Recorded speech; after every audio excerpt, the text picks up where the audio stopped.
I'm recording this video as a set of other videos to be followed in order to cascade my knowledge and skills that I have gained while studying for the AWS certification that I have earned in the beginning of this year.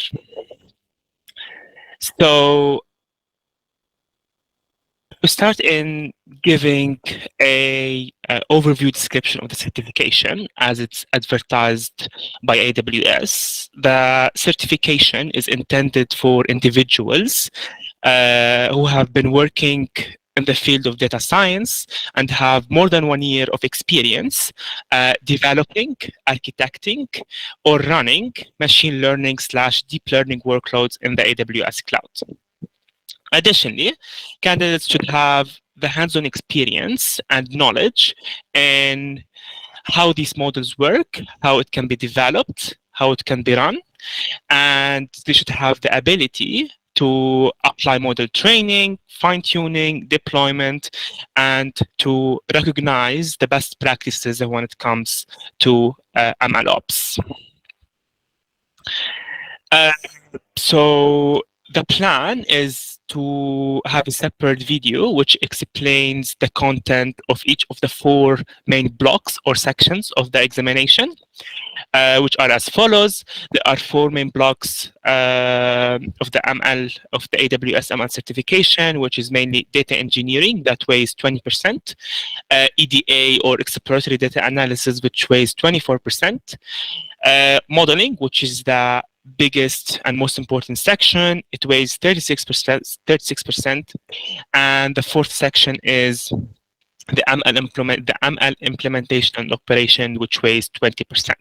So as I said earlier, the plan is to have one dedicated video which explains the main topics within each section, and at the end of each section we'll have sample questions that we will answer, and which like application of the explanation of the main topics, and these sample questions are identical exam questions that you might encounter while sitting for the exam. So if we start with the first section, which is section number 1, data engineering, it mainly focuses on data collection, storage, preprocessing, and transformation for machine learning. So it's the first primary step when working on an ML project is like to think where this data can be collected, how it can be collected, where is it stored, and how to store the output as well, how to process it and transform it to make it ready for ML training. The main topics that we'll aim to tackle in this section are as follows. We're going to talk about S3, Kinesis, networking, VPC endpoint. We're going to talk the Glue ETL, data pipelines, Elastic MapReduce, AWS step functions, and as I said, we're going to end it with some sample questions. We're going to tackle these questions. We're going to provide some strategies, how to read the questions, what to look after, and how to select the best correct answer from the given choices. So the first topic is Amazon S3. I'm sure that most of the people who have experience in the AWS cloud, they know what does S3 stand for, and it is a storage tool which allows people to store files known as objects in buckets which known as directories. So S3 can be used as a data lake or centralized architecture for data storage. So whenever you notice any question, something related to data lake or centralized architecture, then you have to think of S3 as a potential solution for that. Within S3, you have the lifecycle configuration, which allows you to move objects between different storage classes. And the most known or the most used storage classes, it could be S3 standard, which is mainly used for highly frequent access data, such as big data analytics and content distribution. If we have data which is needed to be infrequently accessed, then we can go to the second class, which is S3 standard infrequent access, and which is mainly used for backups and recoveries. The third S3 storage class that we're going to talk about is Amazon Glacier deep archive, which is used for long-term storage and it's less costly. The fourth S3 storage class is S3 intelligent tiering, which simply it allows users to move objects automatically between tiers based on the data usage. So this is a figure which simply depicts or summarizes the available S3 storage classes. And as you see, the line goes from most frequent access data to less frequent access data. And for S3 standard storage class, we're mainly talking about frequent data. If we have less frequently accessed data, we can go for S3 standard infrequent access. And if we are just like saving data for long-term usage with less access, then we can think of archive or S3 Glacier Deep Archive storage class. So the two most important factors that someone should consider before choosing which S3 storage class they should go after is first how frequent the data should be accessed. So frequency of accessing the data. And the second point is it's the cost. How much cost I should incur with data. So if I'm looking for less costly solution, then I should go for deep archive. If I don't care about cost, then I can go for the S3 standard storage class.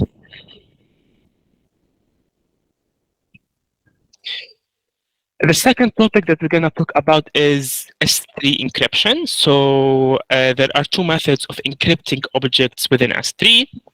The first one is what we call SSE-S3, which mainly encrypts S3 objects using keys handled and managed by AWS, and this is the default one.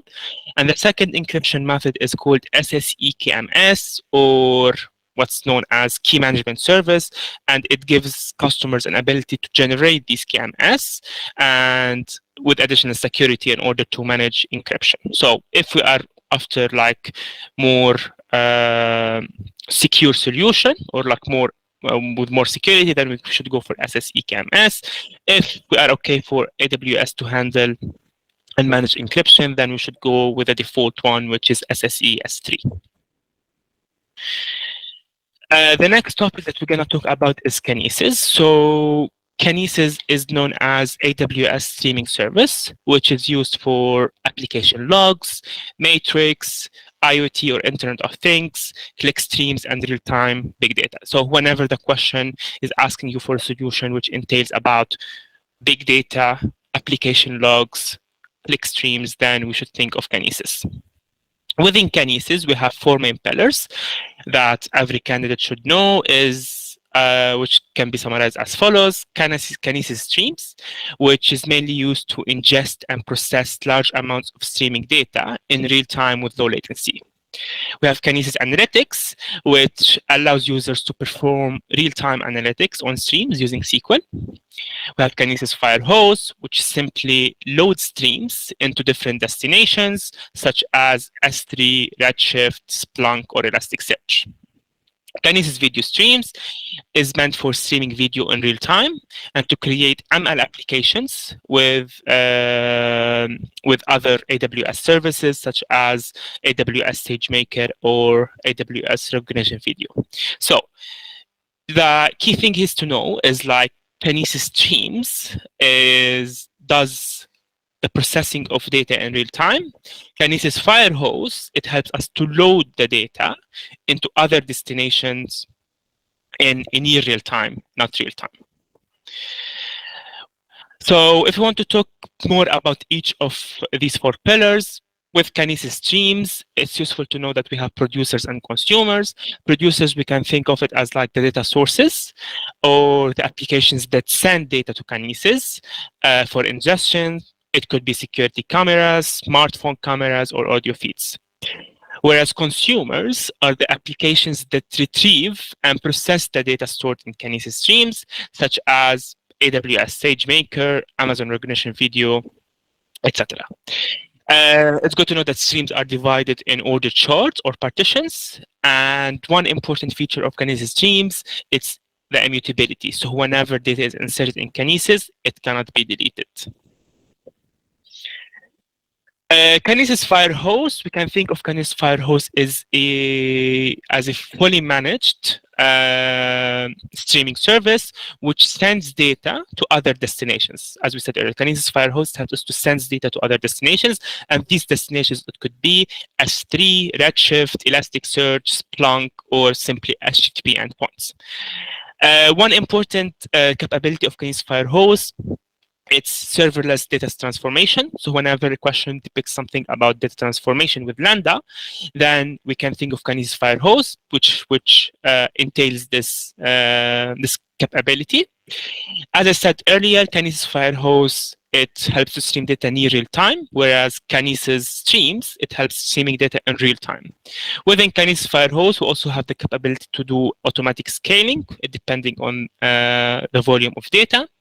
And there is no need for data storage in Kinesis Firehose. So just Kinesis Firehose, it helps you to stream your data, okay, without the data storage. And we can use its built-in method to transform the data to Parquet and load it to S3. So there is no need for data storage. So whenever the question is asking for a solution which doesn't need data storage, but it requires data transformation, then we can think of Kinesis Firehose. Next, Kinesis Data Analytics. So as I said, Kinesis Data Analytics helps us to do data aggregations and to transform statistics and insights from data using SQL. But within Kinesis Data Analytics, we can also utilize machine learning. So there are two models which are currently available within Kinesis Analytics, and it helps us to perform machine learning. The first model is called random cut forest. And random cut forest, we can think of it as like anomaly detection algorithm, which help us to identify outliers or anomalies within a data set.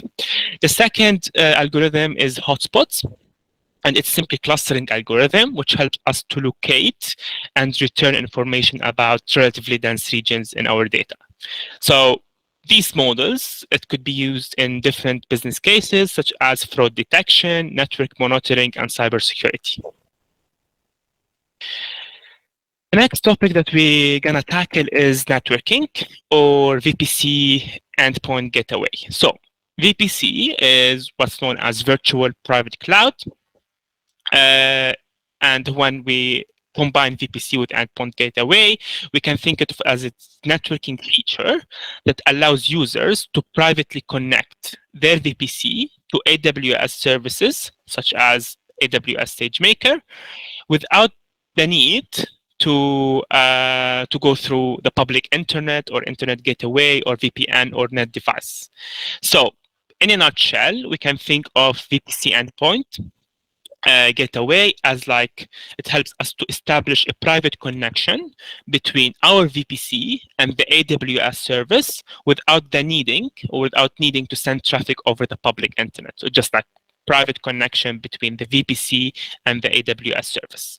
And this is established or like achieved through using the VPC endpoint gateway networking feature. The next topic that we're going to cover is Glue ETL. Glue ETL in AWS, it helps us to run code using programming languages such as Spark, Scala, or Python. Glue ETL is serverless, so you don't need to worry about configuring or managing the resources. Glue ETL will do this for you. Within Glue ETL, you can have data catalog, which helps you to make the data available to Athena or Redshift Spectrum. Glue ETL, it can do the following jobs. It can transform, preprocess, clean, and enrich the data that you have. Within Glue ETL, you can have a Glue scheduler, which like helps you to schedule jobs at a certain time or a certain day.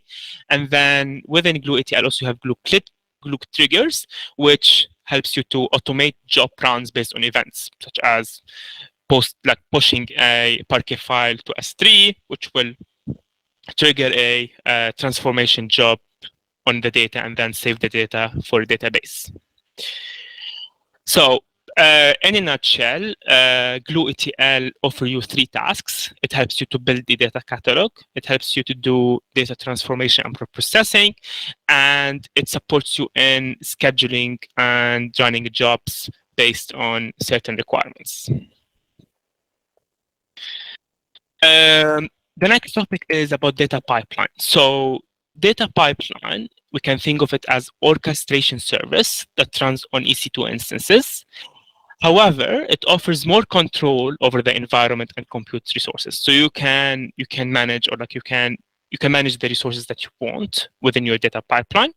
It's commonly used in cases of when you want to do ETL unstructured data, and when you want to move data to cloud, or when you want to do Amazon DynamoDB backup and recovery. So if we think, so data pipeline, it does ETL, but it does ETL on unstructured data, and it gives you more control over the environment. However, Glue ETL, it's like a serverless. It's serverless, and it can manage resources for you. This is the main difference between data pipeline and Glue ETL. So when you want something which is serverless, you need to go for Glue ETL. But when you want something which gives you more control over the environment and compute resources, then you have to choose data pipeline. The next topic that we're going to talk about is Amazon EMR, or Elastic MapReduce. So Amazon EMR, it helps you to employ Amazon EC2 instance to analyze big data across a network of virtual servers. Whenever you see, or whenever you have like data of petabyte scale, and you need to do pre-processing for this data, then you have to choose Elastic MapReduce, which helps you to do data processing, perform analytics, or use machine learning on a huge amount of big data.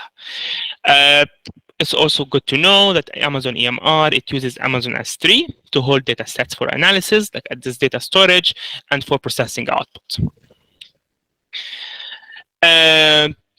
The last topic that we're gonna talk about on AWS data engineering is the AWS step functions, and we can think of AWS step functions as low-code visual workflow service that it eliminates the need to manually orchestrate application components and to manually define how they should work together. So if you want like an automated pipeline which helps you to orchestrate how certain application would work, then you can use AWS step functions. It's used for building distributed applications. It's used to automate IT and business processes, and it's also used to build data and machine learning pipelines using AWS services. Other services that I would advise for you to know more about and to read their usage on AWS website is AWS Batch, which is known as a fully managed batch computing service that plans, schedules, and runs ML workloads across a full range of AWS compute offerings. The second one is AWS Migration Service, or DMS, and it's a managed migration replication service that helps you move your database and analytics workloads to AWS quickly. We also have Amazon SNS, or Simple Notification Service, and it simply sends notifications in two ways. There are two types. You have SNS A2A, which allows you to send messages between systems, and SNS A2P, which helps you send messages to customers. Other services that also you need to worry about is definitely AWS Lambda, which is known as a serverless compute service, and it helps you to run code without configuring any infrastructure. AWS Lambda can be triggered by events coming such as from API gateway, SNS topics, or S3 bucket changes. It's also good to know about EFS, or Elastic File System, and which is used for or built for petabyte scale data. It has an automatic scaling where it automatically grows and shrinks as you add and remove files with no need for management or provisioning. It can be shared by multiple instances as well. FSx Cluster, it's a fully managed shared storage built on a high-performance file system. It can be used to launch and run cost-effective, large-scale machine learning and high-performance computing jobs. Other topic that you need to know about is also AWS Redshift, which is simply a cloud-based data warehousing service. It's used for columnar data storage, and it's optimized for SQL OLAP or online analytical processing workloads. And within AWS Redshift, you have something what we call Redshift Spectrum, and which allows us to run queries directly against data stored in S3 without the need to load the data into Redshift tables.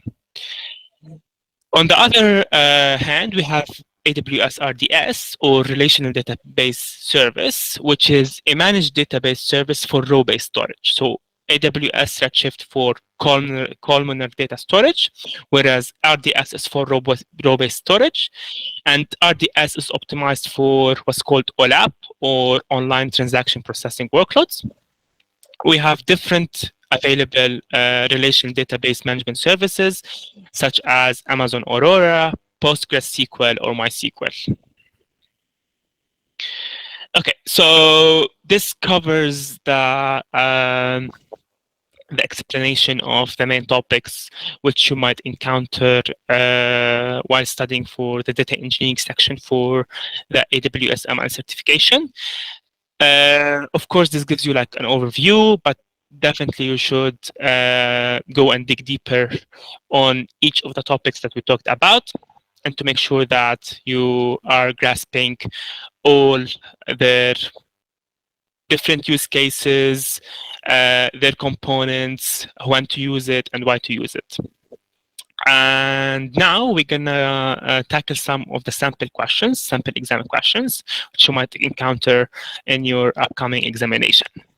So the first thing that we need to know is that we have to read the question, and then we have to look into keywords that will help us to figure out an answer without looking into the answer choices. So if we read this question, it's telling us what networking component you should use to ensure that AWS services only access your data in Amazon S3 using AWS private link without going through the public internet. So we should think first of all for keywords here. So definitely they are asking about something about networking component, and they're asking us to think of a solution which helps us to connect our VPC to the AWS service without going through the public internet.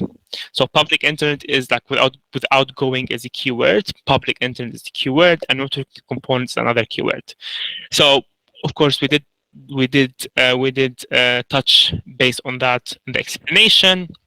And then when it comes to networking, we should think of VPC endpoints. And if you look of the choices, security groups, I think it's not relevant. VPC endpoints, we did talk about that, and it's the best solution in order to use, and it's the solution which is being implemented by AWS in order to allow users to connect their VPC to the AWS services without going to the public internet. So it's definitely solution part B, which is the correct answer, VPC endpoints. Question 2, they're asking us which of the following options would allow you to ingest, transform, and store data in Parquet form, streaming data from sensors. So they're asking about streaming data from sensors, which we should think about Kinesis because it's streaming data. But within Kinesis, we have Kinesis Streams, Kinesis Firehose, Kinesis Data Analytics, or Kinesis Video Streams. And because they're asking us to ingest, transform, and store in Parquet form, so we have to think of Kinesis Firehose, because Kinesis Firehose has its built-in method, which allows you to transform data and like put it in another destination, such as S3, Splunk, or HTTP endpoints. So from the available choices, of course, Kinesis Data Analytics, it doesn't allow you to store, like to transform. It just allows you to do some like aggregations or calculations, or like use the ML algorithms to get data insights from the data. Kinesis Streams helps you to stream the data in real time, but Kinesis Firehose helps you to ingest, transform, and store the data and put it into another destination. So definitely it's option number C is the correct answer for this question. Question number 3, they are asking us, you have data stored in S3 in the Parquet form, and you want to analyze and visualize the data. How can you achieve that? So definitely we are talking about something which around S3, data saved in S3, and we want to analyze and visualize the data. So the options that are giving us, AWS Glue, Athena, and QuickSight, data pipeline and QuickSight, Lambda function, Athena, and QuickSight, AWS step functions, and QuickSight. For your knowledge, we didn't talk about QuickSight, but QuickSight is simply a visualization tool in AWS, like Tableau or Power BI. So this is like, it's called QuickSight on AWS. So because we have S3 and we want to analyze and visualize data, so we can think of AWS Glue, which helped us to do ETL in the data, Athena to query the data, and QuickSight to visualize the data. Pipeline, it can be used as orchestration service, like for huge unstructured data, which is not needed here. The question, it doesn't entail that. Lambda function, it can be used, but here they're asking us to to analyze and visualize the data from S3 directly. So AWS Glue would be the best answer, because it helps us to use the data which is stored in S3, build the data catalog, and then use Athena to query the data and QuickSight to visualize it. So it's definitely option A is the most correct answer in this context. Question 4, they are telling us which AWS function helps us to convert workflow into a state machine diagram so it becomes easy to debug. We also did talk about that as like AWS step functions, which is a low-code visual solutions that is used to build distributed systems or to automate IT processes. And so from the available choices, we have AWS Glue, AWS step functions, AWS data pipeline, and EMR. Data pipeline and EMR are used for data processing.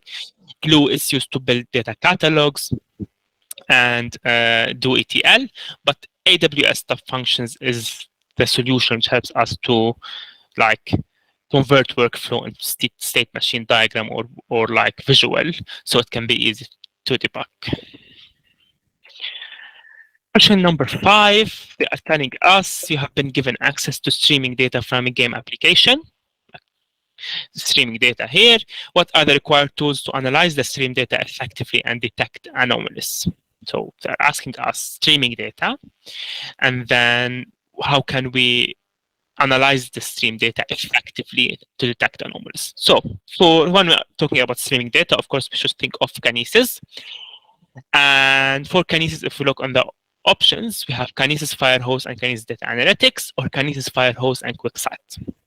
So for streaming data, we can also always think of Kinesis Firehose, but for analyzing the streaming data to detect anomalies, we can use Kinesis Data Analytics, because within Kinesis Data Analytics, we have ML algorithm, which we talked about before. It's called random cut forest, which allows us to detect anomalies in the data. So Kinesis Firehose to stream the data, and Kinesis Data Analytics to analyze the data and detect anomalies. So in this case, option number B is the correct answer.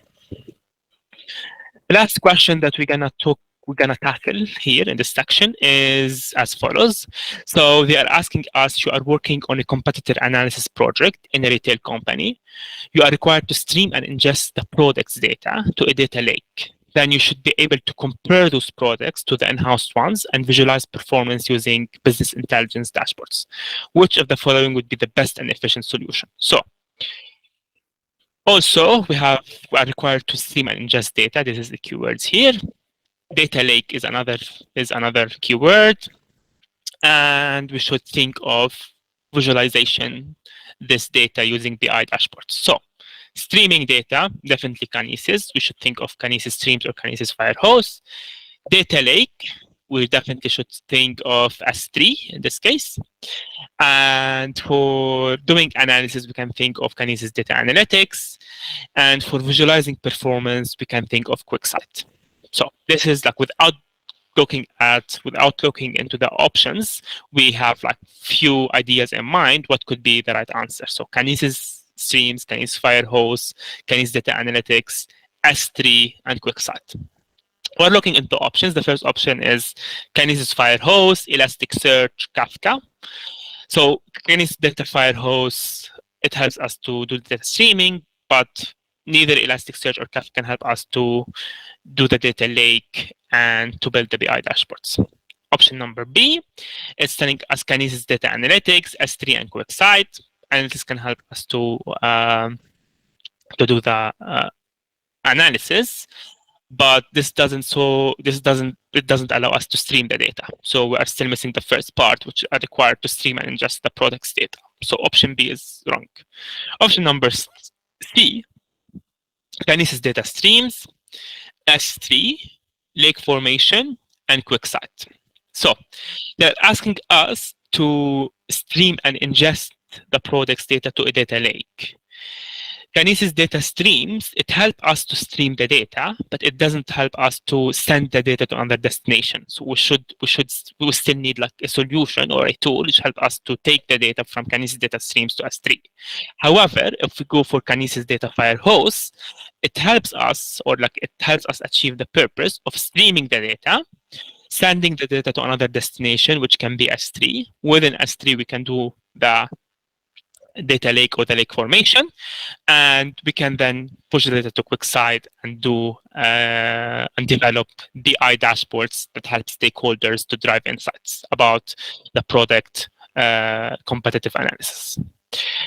So yeah, in this case, we should go for option D as the most correct answer.